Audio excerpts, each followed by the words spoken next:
kata pertama huruf kecil. Kalau lebih dari 2 kata, kata berikutnya diawali dengan huruf besar. Seperti itu ya. Ini format penulisan metode. Nah, contoh metodenya seperti ini. Kalau metodenya itu tidak mengembalikan nilai, maka ya seperti ini ya. Yang di bawah ini nih. Nah, ini kita tipe datanya diganti dengan poin gitu ya. Artinya si metode ini tidak mengembalikan sebuah nilai. Kalau mengembalikan sebuah nilai, maka kita ganti apa yang dikembalikannya, maka tipe datanya kita gunakan tipe data nilai yang sesuai dengan nilai yang dikembalikan. Seperti itu ya. Nah, metode juga ada namanya main method. Maaf ya sambil ngopi. Nah, kalau di pemrograman Java, main method ini adalah entry point atau titik awal dari sebuah program Java yang dapat dieksekusi. Artinya ketika kita menjalankan program Java nanti, Java program mesin ya, akan memulai eksekusi program dari metode ini. Metode ini baku ya, sudah seperti ini. Public, static, void, main, string, args, kurung buka, kurung tutup. Seperti ini ya. Jadi kelas yang nanti akan dieksekusi untuk memproses seluruh kelas dalam project gitu ya, yang saling berkaitan. Misal kita membuat aplikasi perpustakaan. Dalam project tersebut hanya boleh ada main kelas utama, di mana di dalam kelas utama itu ada metode utama, main method ya, di dalamnya yang instruksinya public, static, void, main, string, args. Jadi si kelas itu yang nanti akan dijalankan, diproses untuk membangun sebuah aplikasi. Kalau sudah selesai semua, kelas yang mengandung public, static, void, main diklik kanan kemudian run. Nanti jadi filenya disatukan, digabungkan sehingga nanti akan muncul Java archive file. Ya, Java archive file yang Java itulah file itulah yang bisa dijalankan. Kalau bikin game, file itulah yang dijalankan nanti setelah diproses, diterjemahkan ya kodenya.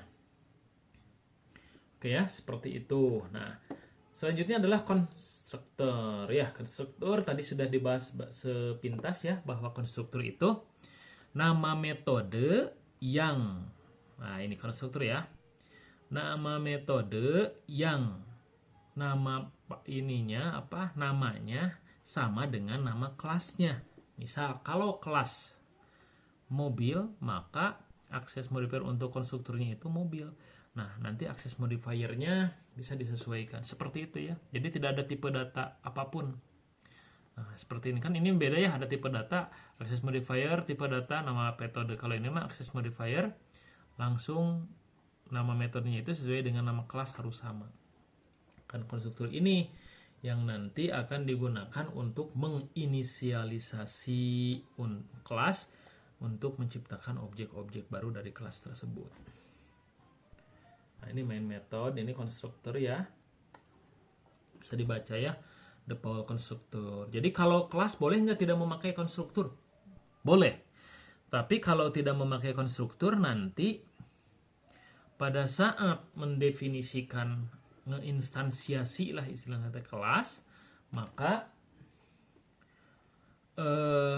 itu tidak menggunakan parameter. Kalau ingin menggunakan parameter, nanti parameter itu seperti ini ya. Nah, ini. Kenapa kelas ini? Kenapa dalam struktur kelas ini ada konstruktor? Bisa nggak? Tidak ada. Bisa. Kalau tidak ada, sama dengan tanpa parameter seperti ini, gitu ya.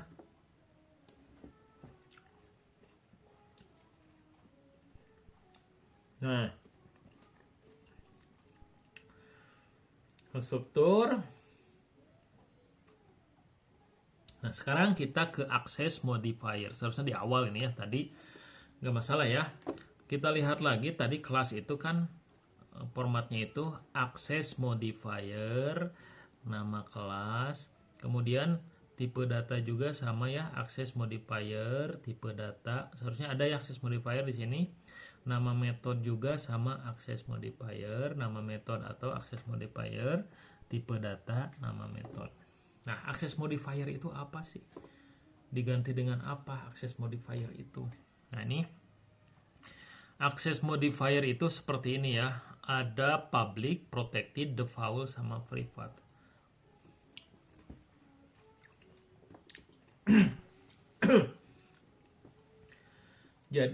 Jadi access modifier itu adalah kata kunci yang menentukan tingkat aksibilitas suatu kelas atau metode atau konstrukturnya atau atributnya di dalam kode. Artinya si access modifier ini bisa kita libatkan di kelas, di metode, di konstruktur, dan di atribut dalam kode yang kita sedang buat nanti. Nah, gunanya untuk apa? Nah, ini untuk proteksi. Memproteksi, kalau di dalam kelas, memproteksi kelas. Intinya, kelas itu, kalau dalam kelas ya, kelas itu boleh diakses, digunakan di kelas yang lain atau tidak. Kalau di dalam metode tersebut nanti bisa diakses pada saat digunakan di kelas yang lain atau tidak. Kemudian di konstruktur juga sama, gitu ya. Dan di atribut juga sama, ada access modifier. Nah, aksesnya kalau publik itu bisa diakses si kelas ketika di access modifiernya public, maka si kelas tersebut akan bisa diakses di kelas yang sama, di paket yang sama, di subkelas, di paket berbeda, atau di luar paket. Jadi kalau publik mah bebas, nanti akan bisa diakses oleh seluruh kelas-kelas yang, jika kita memiliki kelas A misalkan ya. Nah, si kelas A ini kalau diperlukan di kelas yang lain, maka ketika public ini akan bisa digunakan di paket manapun dalam project gitu ya. Kalau protected itu tidak bisa kalau digunakan di luar paket. Subkelas, paket yang sama atau kelas yang sama. Di luar paket tidak bisa ya. Kalau default hanya di paket yang sama dan di kelas yang sama. Ini default ini private package namanya itu ya. Hanya dapat diakses oleh paket di mana lokasinya kelas yang memerlukannya berada di paket atau package yang sama atau folder yang sama. Kalau private hanya di kelas yang bersangkutan gitu ya, bisa diaksesnya. Nanti kalau misalkan di sini masih bingung ya di bagian ini, nanti kita belajar di pertemuan-pertemuan berikutnya bagaimana membedakan public, protected, default sama private. Ya intinya ini mah cuman gambaran dasarnya, mungkin saya kurang detail, nanti mungkin lebih detailnya itu di latihan pada saat praktek ke pembuatan ya. Bentar ya.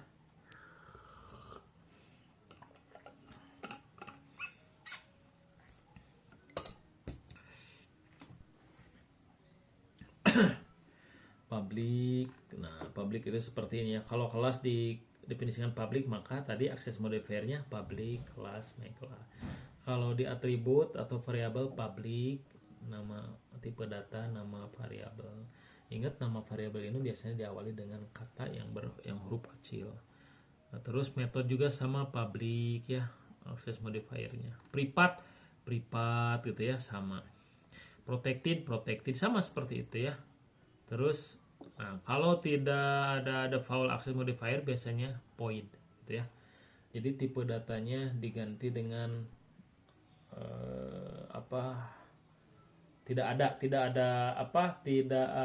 access modifier kan. Kalau tadi itu protected, public, private. Kalau tidak default, tidak menggunakan access modifier, bisa nggak? Bisa. Ini juga variable bisa.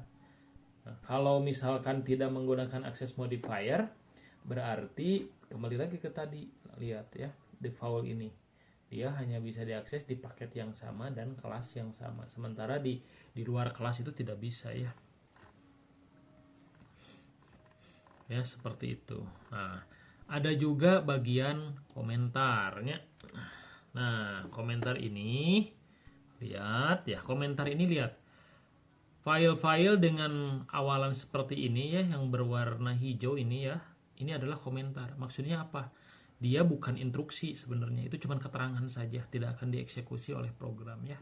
Jadi kita memberikan keterangan biar lebih mudah dibaca, misalkan programnya ya ada keterangannya. Nah, keterangannya itu kita buat membubuhkan komentar namanya itu ya. Kalau satu baris seperti ini ya komentarnya.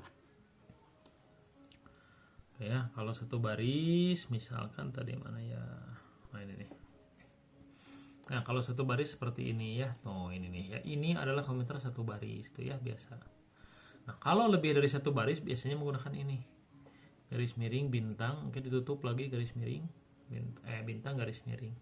Ini komentar yang bisa meliputi beberapa baris. Jadi komentar ini bukan instruksi ya, tapi ini mah hanya keterangan saja. Tag yang kita buat untuk membubuhkan keterangan pada kode program yang dibuat gitu ya. Kenapa? Agar pada saat nanti muncul trouble, kemudian kita terpaksa harus membongkar kodenya ya. Ketika kodenya project ya, ketika projectnya setiap kodenya itu dijelaskan dengan komentar, akan lebih mudah kita menelusuri kesalahan gitu ya, seperti itu.